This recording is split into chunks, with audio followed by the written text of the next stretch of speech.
दाई माँ के जहरीले तानों ने बेचारी ईशा को अंदर तक तोड़कर रख दिया। जिन शब्दों को गुस्से में यूं ही कह दिया गया था, वही शब्द अब उसके दिल में नुकीले तीर की तरह धंस चुके थे। हालात इतने बिगड़ चुके थे कि ईशा खुद को हर मुसीबत की जड़ समझने लगी थी। क्या सचमुच वह इस घर के लिए अपशकुन बन गई थी? क्या उसकी वजह से ही रिया की खुशियां उजड़ गईं? इन सवालों ने उसके मन को इस कदर जकड़ लिया कि वो अपनी जिंदगी खत्म करने का खौफनाक फैसला लेने पर मजबूर हो गई। लेकिन क्या वक्त रहते सूरज अपने ब्रह्मचारी व्रत की दीवार तोड़कर अपनी पत्नी की जान बचा पाएगा? कहानी उस मोड़ से शुरू होती है जहां लाख कोशिशों के बावजूद सच्चाई छिप नहीं पाती। रिया के होने वाले ससुराल वालों को पूरे मामले का पता चल चुका होता है। जो साया अब तक सिर्फ ईशा और रिया तक सीमित था, वो अब पूरे खानदान पर पड़ चुका था। ईशा ने अपनी जान जोखिम में डालकर रिया और बाकी लड़कियों की इज्जत बचाई थी, लेकिन विडंबना देखिए, आज उसी ईशा की इज्जत पर सवाल खड़े हो गए। मीडिया ने पूरे इंदौर में हंगामा मचा दिया। हर न्यूज़ चैनल पर एक ही ब्रेकिंग न्यूज़ चल रही थी। गुलाब हवेली की बेटी का डांस बार कनेक्शन। कैमरे, माइक और रिपोर्टरों की भीड़ हवेली के बाहर जमा थी। हर कोई सिर्फ ईशा का नाम उछाल रहा था। इस सनसनी ने न सिर्फ गुलाब सिंह की प्रतिष्ठा पर आंच डाली, बल्कि अरविंद जी के खानदान की इज्जत भी दांव पर लग गई। बदनामी के डर से रिया के ससुराल वालों ने रिश्ता तोड़ दिया। उनका साफ कहना था कि वे ऐसे घर से बहू नहीं ला सकते जहां इतना बड़ा कांड हुआ हो। रिया के सपने एक झटके में चकनाचूर हो गए। उसकी आंखों की चमक बुझ गई। वो बुरी तरह टूट चुकी थी और इस टूटन का पूरा इल्जाम आकर ईशा के सिर पर गिरा। दाई माँ के दिल में अब ईशा के लिए करवाहट भर गई। वो भूल गई कि इसी लड़की ने अपनी जान दांव पर लगाकर रिया को बचाया था।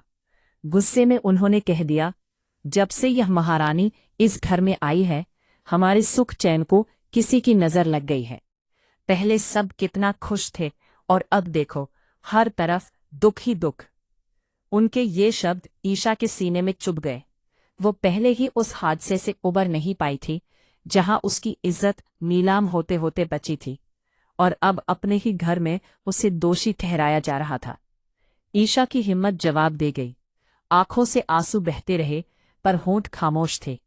बिना कुछ कहे वो अपने कमरे में चली गई और दरवाजा बंद कर लिया।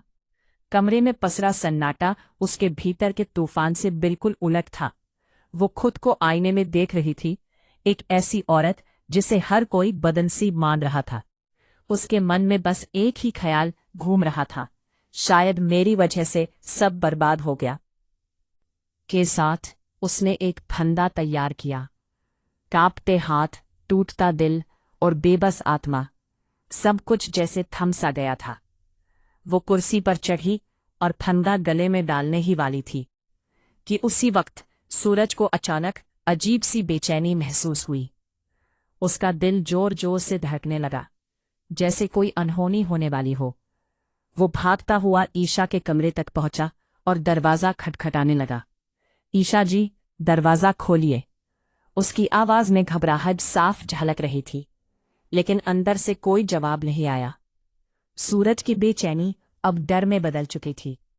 उसने जोर से दरवाजे को धक्का दिया, पर वो नहीं खुला। आखिरकार उसने पूरी ताकत लगाकर एक जोरदार धक्का मारा। धड़ाम! दरवाजा टूटकर खुल गया। अंदर का दृश्य देखकर उसकी सांसें थम गईं। ईशा फंदे के साथ झूलने ही वाली थी। सूरज पागलों की तरह दौड़ा और उसे तुरंत नीचे उतार लिया। उसने ईशा को अपनी बाहों में थाम लिया। वो बेहोश हो चुकी थी। सूरज की आंखों से आंसू बहने लगे। उसकी आवाज कांप रही थी। आप पागल हो गई हैं क्या? मेरे बिना मैं कैसे जी पाऊंगा? आपने एक बार भी नहीं सोचा? उस पल सूरज का ब्रह्मचारी व्रत, उसकी सारी प्रतिज्ञाएं, सब कुछ पीछे छूट गया। वहां सिर्फ एक पति था जो अपनी पत्नी को खोने से डर गया था। नीचे खड़ी दाई माँ ने जब यह मंजर देखा तो उनके पैरों तले जमीन खिसक गई। उन्हें एहसास हुआ कि गुस्से में कहे गए उनके शब्द कितने घातक साबित हो सकते थे।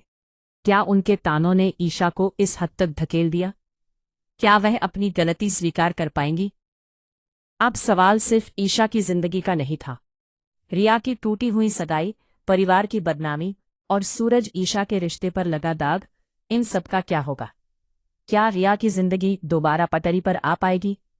क्या उसका रिश्ता फिर से जुड़ सकेगा? और सबसे बड़ा सवाल, क्या ईशा और सूरज के रिश्ते पर लगा यह कलंक कभी मिट पाएगा, या यह घटना हमेशा उनके बीच एक दर्द बनकर रहेगी? घर के हर कोने में अब एक सन्नाटा था, लेकिन उस सन्नाटे के पीछे कई अनकहे सवाल गूंज रहे थे। दाई माँ की आंखों में पछतावा था, रिया के दिल में टूटी उम्मीदें, और सूरज के मन में अपनी पत्नी को खो देने का डर। आने वाला वक्त ही बताएगा कि यह परिवार इस तूफान से कैसे बाहर निकलेगा, टूटकर या फिर और मजबूत होकर।